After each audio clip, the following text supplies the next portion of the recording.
Welcome to Kenton Teaches. Enjoy the video. You'll start inside the Health app, open Sleep, and go straight to full schedule and options. Set a realistic sleep goal in hours based on how you feel, then pick a bedtime and wake window that fit your day. Enable sleep mode so do not disturb and lock screen behaviors trigger automatically. Once done, add wind down shortcuts, like a lock screen shortcut to a meditation app, so your phone helps you relax before lights out. This gets the schedule active immediately. Now customize the detailed options to make the schedule work for you. Change wind down length to one you can realistically commit to and pick an alarm sound and volume that wake you gently. Turn on track time in bed and, if you have an Apple Watch, enable wrist-based sleep tracking so data syncs accurately. Make sure Smart Alarm is enabled to wake you within a timely window and configure sleep focus filters and home automations.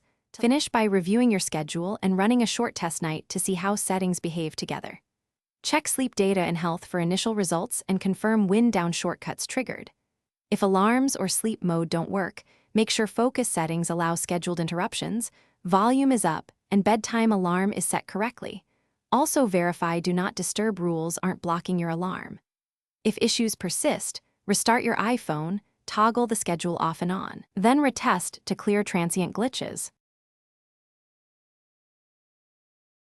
Thanks for watching. Please subscribe if this video was helpful.